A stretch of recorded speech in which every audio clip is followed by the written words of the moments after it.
Bata pa lamang si Nico ay pangarap niya na ang magkaroon ng mga payaso sa bawat birthday party niya. Pero dahil sa kahirapan ay hindi nangyari yun. Kaya sa tuwing may nakikitang payaso si Nico sa kanilang kapitbahay na nagdidiwang ng kaarawan ay di niya maiwasang hindi mainggit.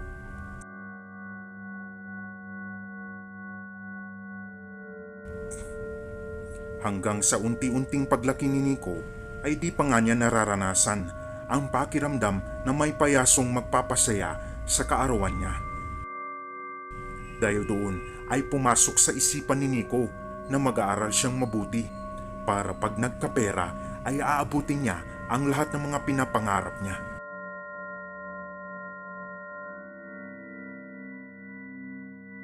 Hanggang sa dumating na nga ang panahon na nagtapos si Nico sa kolehiyo bilang isang guro. Di kalaunan ay nakakuha agad siya ng mapapasukan na trabaho. At doon na nagsimula ang magandang pamumuhay ni Nico.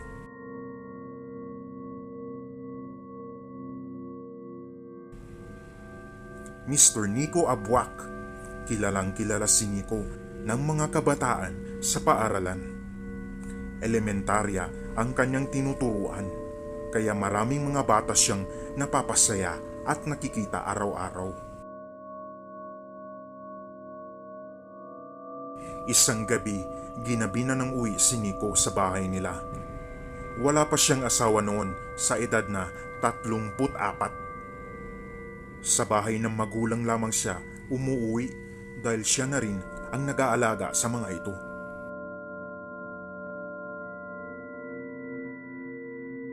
Habang binabaktas ni Nico ang daan, ay may napansin siyang kakaiba sa bakanting lote malapit sa paaralan. Hindi pa man siya nakakalayo, ay rinig na rinig niya ang hiyawan at palakpakan ng mga bata. Nasa alas 7 na noon ng gabi. Dahil sa pagtataka ni Nico, ay dali-dali niyang tinungo kung saan nagmumula ang ingay. Isang malaking handaan ang kanyang nakita. Mayroong 2 payaso na nangaaliw sa mga bata. Yun ang kanyang matagal nang pinapangarap sa buong buhay niya. Dahil doon ay napaupo si Nico sa gilid ng daan. Pinagmasdan lamang niya ang 2 payaso habang galak na galak naman ang mga kabataan. Sa tinagal-tagal ng panunod ni Nico ay di nito namalayan ang oras. Nasa alas 10 na pala, kahit siya man ay naaaliw na rin sa ginagawa ng 2 payaso sa mga bata. Maya-maya pa ay biglang tumunog ang cellphone ni Nico. Isang mensahe mula sa kanyang ama ang kanyang natanggap. Anak, anong oras kang uuwi? Bakit natagalan ka ata ngayon? Pag-aalalang tanong ng papa ni Nico sa text. Dahil doon ay napukaw ang aliw ni Nico sa 2 payaso. Tinignan niya at binasa ang mensahe na mula sa kanyang ama. At doon na pagtanto ni Nico na halos 4 na oras na pala siyang namalagi sa may bakanting lote. Naku, pasensya na po kayo papa kung pinag-alala ko kayo ni mama. Hindi ko kasi namalayan ng oras dahil sa isang party dito. Naaliw ako sa 2 payaso papa. Ito ang matagal ko nang pinapangarap at hinihintay mula pa nung pagkabata ko. Reply ni Nico sa text ng kanyang ama na may ngiti pa ito habang nagtatype. Okay sige anak. Basta, mag-iingat ka sa pag-uwi ah. Malambing na sagot ng tatay ni Nico. Hindi na na-replyan pa ni Nico ang huling reply ng kanyang ama. Pinatay niya na agad ang kanyang cellphone at kinuha ang bag upang umalis. Pero hindi pa man nakakalayo si Nico ay nakaramdam siya na parang may tumitingin sa kanya. Dahan-dahan na tinignan ni Nico ang isang stage kung saan nagpe-perform ang 2 payaso. Pero nagtaka siya dahil nawala na ang mga ito. Laking sindak na lamang ang kanyang naramdaman dahil yung kanina lang na pinapanood niyang payaso, ngayon ay nakatayo na sa harapan niya. Hindi makapaniwala si Nico sa kanyang nakita dahil puno ng dugo ang suot ng isang payaso habang may hawak itong kutsilyo. Sunod ng tinignan ni Nico ang mga bata at laking gulat na lamang ang kanyang naramdaman nang makita niyang nakahandusay na ang mga ito. Gumagalaw-galaw pa habang isa-isang pinagsasaksak ng isang payaso. Dahil doon ay walang natirang buhay sa mga ito. Dahil sa mga nangyari ay di agad nakakilos si Nico para bang may pumigil sa kanyang mga paa upang di siya makatakas papalayo sa dalawang payaso. Subalit kahit anong gawin ni Nico ay di niya talaga maigalaw ang kahit isa mang daliri niya. At dahil doon ay nabalin ang dalawang atensyon ng payaso sa kanya. Dahan-dahan na lumapit sa kanya ang mga ito habang hawak-hawak ang magkabilaang kutsilyo. At dahil hindi makagalaw si Nico ay naabutan siya ng mga payaso. Habang tumatawa pa ay doon na siya hinataw ng saksak. Dahil sa pumapalag si Nico ay di pa siya napupuruan talaga ng pagsaksak sa kanya.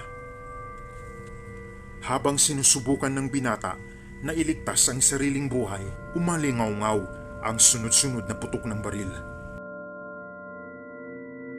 Hindi makapaniwala si Nico sa sumunod na nangyari. Nakita na lamang niya na patay na ang dalawang payaso na pawang nakabulagta. At bakas na bakas yung pag-ubos ng lahat ng bala upang paslangin sila. Nang may masmasan na si Nico ay nakita niya ang isang babae na nakatayo sa di kalayuan. May hawak itong baril at tila ay tuwang-tuwa at pinagtatawanan ang sinapit ng mga payaso. Ligtas ka na, iho. Umuwi ka na sa inyo. Pinatay ng mga payasong yan yung anak ko nung nakaraang taon sa birthday party niya.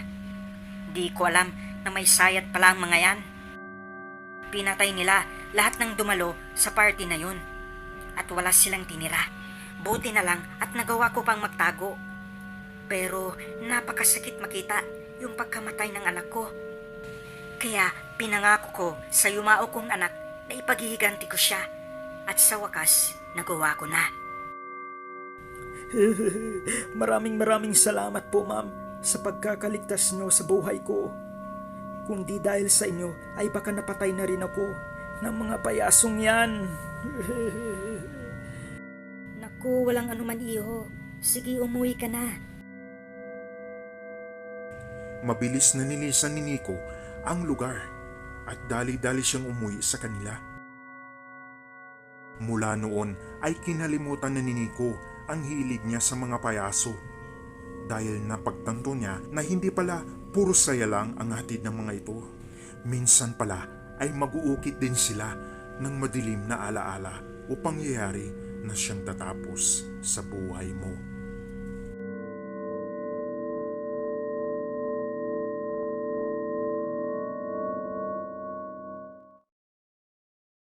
Magandang gabi sa lahat. Welcome po sa shoutout segment natin. Nais ko lamang pasalamatan si paring Sam Wrights. Maraming salamat, idol, sa pagbabahagi mo ng kwentong ito. Isa na namang napakagandang kwento at napakagandang collab ang ating nagawa. Maraming salamat, idol. Mabuhay ka. At mega shoutout kay Ma'am Maria, o mas kilalang Deep Red. Pakisubscribe na rin po ng kanyang channel.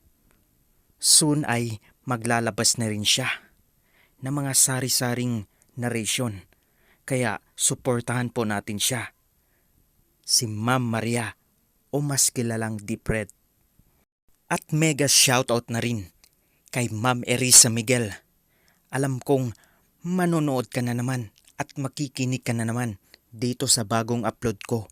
Maraming salamat sa solid na suporta, Ma'am Erisa Miguel. At ang huli, mega shoutout kay Boss Dark Hub PH. Paki-subscribe na po ng kanyang channel, Dark Hub PH. Yun lamang po. At kung nagustuhan nyo ang kwentong ito, ay please huwag nyo pong kalimutang mag-subscribe sa channel ko. Maraming salamat at mabuhay kayong lahat.